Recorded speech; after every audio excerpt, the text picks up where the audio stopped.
नमस्ते, उम्मीद करते हैं कि आप लोग बहुत ही अच्छे होंगे। अभी जो है बिहार के शिक्षा विभाग के द्वारा जो भी बिहार में ग्रेजुएशन पास स्कॉलरशिप के लिए अप्लाई किए गए हैं, उसको लेकर जो है अपडेट यहाँ पे जारी किए गए हैं। इसमें बहुत सारी लड़कियाँ ऐसे हैं ना जिनका जो फॉर्म है ना उसको यहाँ पे रिजेक्ट किए गए हैं और उनको जो है बेनिफिट यहाँ पे नहीं मिलेगा।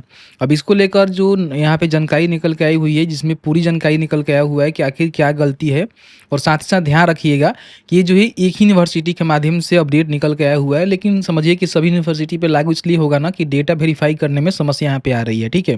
तो आखिर क्या कुछ प्रॉब्लम है, क्यों जो है फॉर्म यहाँ पे इन लोगों का जो है वेरीफाई नहीं हो पा रहा है, रिजेक्ट हो जा रहा है, इसकी पूरी प्रक्रिया इस वीडियो में बताएंगे, पूरी जानकारी शेयर करेंगे। लेकिन उससे पहले अभी तक आपने हमें फॉलो नहीं किए हुए, सब्सक्राइब नहीं किए हुए, प्लीज़ वीडियो को लाइक कर लीजिए, हमें फॉलो कर लीजिए और हो सके तो वीडियो को सोशल मीडिया पर शेयर कर दीजिए, क्योंकि बहुत सारे लोग ऐसे हैं जिनको जो इसके बारे में कहीं ना कहीं जानकारी यहाँ पे मिल पाएगा, ठीक है।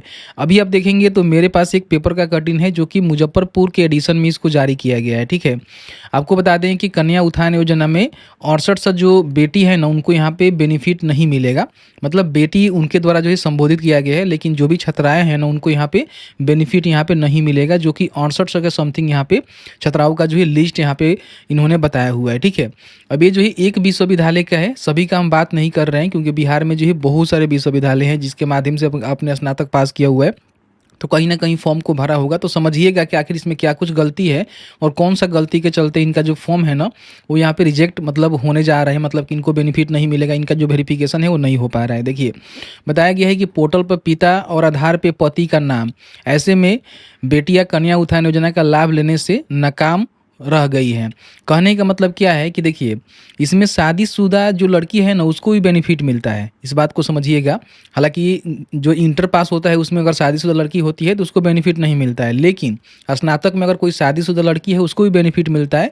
तो ऐसे में क्या है ना कि बहुत सारी लड़कियों का शादी हो गया और शादी होने के बाद आप सभी को पता ही है कि उनके आधार कार्ड पे जो है पति का नाम अपडेट कराया जाता है, ठीक है। और बाकी जब उन्होंने अपना स्नातक पास किया था तो उस समय उनके जो पिता का नाम है ना उनके मार्कशीट पे है।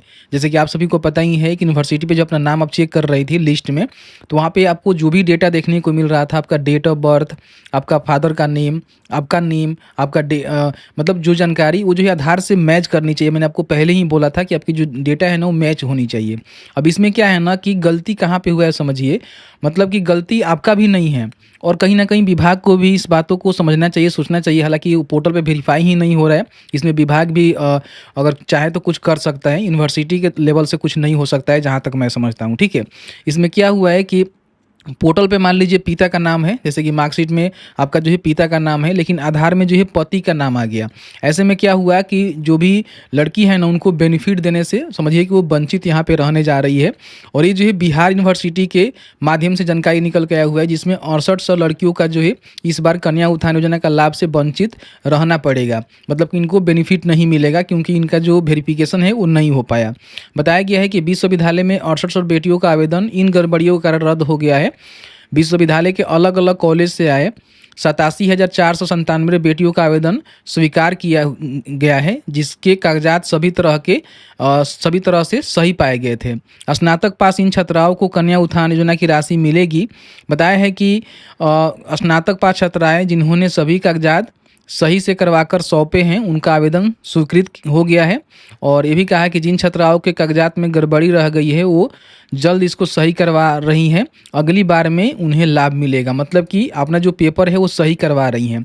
पेपर में क्या कि आपके आधार कार्ड में मान लीजिए आपके हस्बैंड का नेम है तो उसको आपको सही करवाना पड़ेगा, मतलब कि अपने पिता का जो नाम है उसको अपडेट करवाना पड़ेगा और फिर जाकर आपको अगली बार आवेदन करना पड़ेगा। इन्होंने बात बोला हुआ है, ठीक है। हालांकि ये जो है सभी यूनिवर्सिटी पे लागू हो सकती है, क्योंकि वेरीफाई करते समय जब डेटा वेरीफाई नहीं होगा तो ये लोग वेरिफिकेशन भी नहीं करेंगे। इन बातों को ध्यान रखिएगा, ठीक है।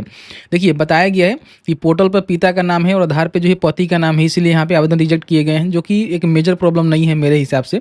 ऐसा नहीं होना चाहिए, लेकिन विश्वविद्यालय कर रहा है तो इसमें आप कोई क्या कुछ कर सकता है, ठीक है। इन गड़बड़ियों के कारण आवेदन रद्द हो गए हैं। और देखिए, बताया गया है कि आधार और पोर्टल के डेटा में मिसमैच है। जैसे कि मान लीजिए मेधा सब के पोर्टल पे जो भी जानकारी है ना वो आपके आधार पे होनी चाहिए, क्योंकि आधार वेरीफाई किया जाएगा तो कहीं ना कहीं अगर ये सारे चीज़ सही होगा तभी जो है पोर्टल यहाँ पे वेरीफाई कर पाएगा। नहीं तो कोई ह्यूमन तो नहीं कर रहा है, देख के अपने से क्या कर देगा, पोर्टल की जो सॉफ्टवेयर है ना वो लेगा ही नहीं, समझ रहे हैं ना। जैसे कि मान लीजिए आपके जो मार्कशीट यानी कि जो पोर्टल पे आपका नाम है और आपके जो पिता का नाम है वो यहाँ पे मेंशन है, लेकिन आधार कार्ड पे क्या है कि आपका नाम है और आपका जो पिता के जगह पे जो आपके पति का नाम हो गया है, तो इसीलिए मिसमैच हो रहा है, वहाँ पे वेरीफाई नहीं हो रहा है। कई सारे छात्राओं का जो है स्पेलिंग में मिसमैच है। देखिए इन्होंने बताया हुआ है कि जो 68 आवेदन आए हैं इसमें बताया गया है कई तरह की जो है गड़बड़ी है। अधिकारियों ने कहा कि किसी के आधार में नाम मिसमैच है, जैसे कि आधार में जो उसका नाम है ना वो मार्कशीट से मैच नहीं कर रहा है। तो बड़ी संख्या में ऐसे मामले हैं जहां आधार में पति का नाम है और पोर्टल में पिता का नाम है, ठीक है। ऐसे में आवेदन सबमिट नहीं हो रहा है। जन्म तिथि में भी बदलाव है। कई सारे लड़कियों के जो आधार कार्ड में जन्म तिथि है वो कुछ अलग है और उनके जो मार्कशीट में है यानी कि पोर्टल पे डेट ऑफ बर्थ है वो कुछ अलग है, ठीक है।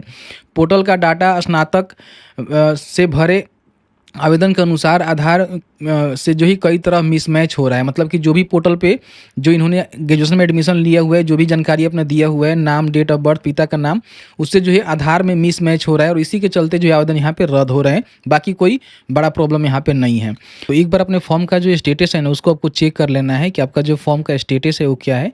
चेक करने के लिए आपको करना क्या है कि इसी पोर्टल पे आपको आना होगा, जिसका लिंक जो है शिक्षा बिंदु पे आपको देखने को मिलेगा।